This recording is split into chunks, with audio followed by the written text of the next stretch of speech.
আপনি যেখানে নামাজ পড়বেন বা যারাই নামাজ পড়বে কোনো এক জায়গায়, সেটা that will be treated as Waqf property. যে কোনো একটা জায়গায় যদি 20 জন, 25 জন, 15 জন, 5 জন রেগুলারলি নামাজ পড়ে, সেটা ওয়াকফ প্রপার্টি বলে ট্রিট করা হবে।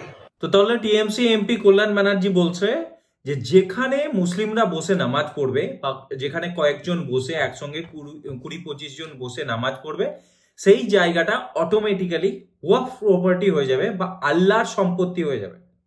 মানে ভেবে দেখুন, মুসলিম তোষণ করতে করতে মানে কোন জায়গায় গিয়ে পৌঁছেছে যে একজন অ্যাডভোকেট, ঠিক আছে, কলকাতা হাইকোর্টের একজন অ্যাডভোকেট এরকম কথা বলছে যে যেখানে বসে মুসলিমরা নামাজ পড়বে সেই জায়গাটা অটোমেটিক্যালি মুসলিমদের প্রপার্টি বা ওয়াকফ প্রপার্টি বা আল্লাহর সম্পত্তি হয়ে গেল।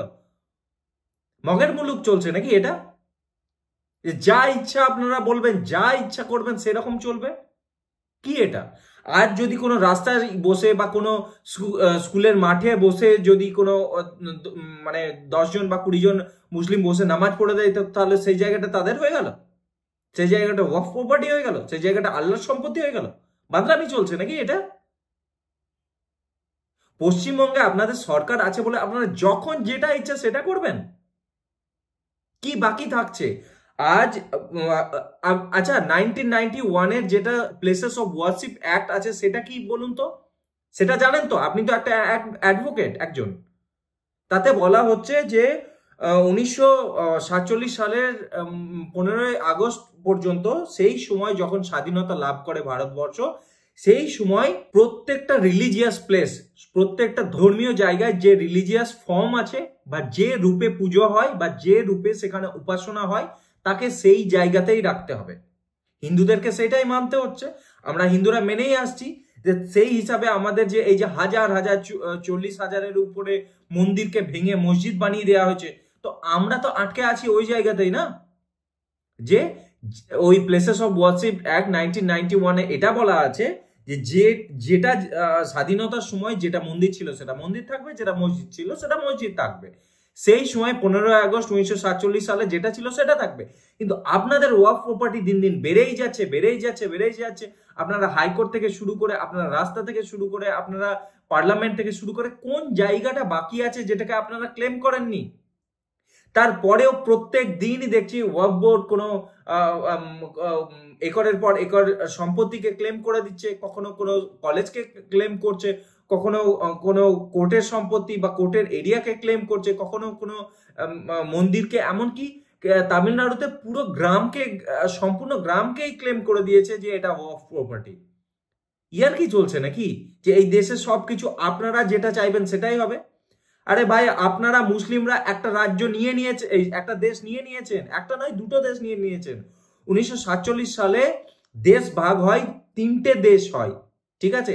একটা হয় ধর্মনিরপেক্ষ ভারত, ঠিক আছে, একটা হলো মুসলিম পাকিস্তান মানে পশ্চিম পাকিস্তান, একটা পূর্ব পাকিস্তান মানে বাংলাদেশ।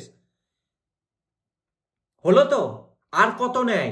তারপরেও এই ধর্মনিরপেক্ষ ভারতের আর কত নিতে হবে? আর বলিহারি এইসব হিন্দু রাজনেতাদের বা যারা রাজনৈতিক নেতা, যারা নিজের ভোট ব্যাংকের জন্য, নিজের স্বার্থে বা নিজের পার্টির স্বার্থে নিজের দেশকে, নিজের জাতিকে, নিজের ধর্মকে জলাঞ্জলি দিয়ে দিচ্ছে। ইয়ার কি চলছে এইভাবে যে একের পর এক জায়গা, একের পর এক প্লেসেসকে আপনারা মুসলিমদেরকে দিয়ে দেবেন এটা ওয়াকফ প্রপার্টি? আমরা কি করব? আঙুল চুষবো নাকি হিন্দুরা বসে বসে? আমাদের একের পর এক স্থান, একের পর এক সরকারি সম্পত্তি, একের পর এক বেসরকারি সম্পত্তিকে আপনারা দিয়ে দিচ্ছেন। মাদ্রামি চলছে এটা। এটা কি আপনি কাউকে ইনস্টিগেট করছেন যে নাও এবার আসো, দিয়ে এখানে বসে মানে তোমরা 1 সপ্তাহ নামাজ পড়বে, দিয়ে একেও ক্লেম করে দাও? কালকে কালীঘাটের সামনে মুখ্যমন্ত্রীর বাড়ির সামনে বসে নামাজ শুরু করো, দিয়ে সেই মুখ্যমন্ত্রীর বাড়ির সামনে এরিয়া থেকে শুরু করে পুরো এরিয়াকে ক্লেম করে দাও। 2 দিন পর দক্ষিণেশ্বর মন্দিরকে ক্লেম করবে। তারপর তারাপীঠে এসো, বীরভূমে এসো, তারাপীঠে এসে তারাপীঠের সামনে নামাজ পড়ে সেটাকেও ক্লেম করো। কল্যাণ ব্যানার্জি একজন অ্যাডভোকেট হয়ে তিনি যেরকম কথা বলছেন, মানে যেখানে বসে মুসলিমরা নামাজ পড়ে সেই জায়গাটা অটোমেটিক্যালি ওয়াকফ প্রপার্টি হয়ে যাবে, মুসলিমদের সম্পত্তি হয়ে যাবে, সেটা আল্লাহর সম্পত্তি হয়ে যাবে, তার মানে তাই না?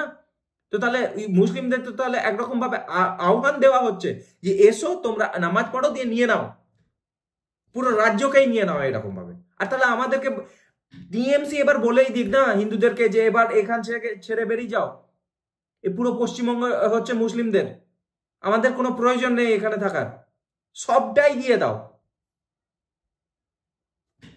ভিডিওটা এখানে শেষ করছি, মানে আমার ভিডিও বানানোর আর মানে মানসিকতা নেই এখন আর। ভিডিওটা এখানে শেষ করছি। জয় শ্রীরাম।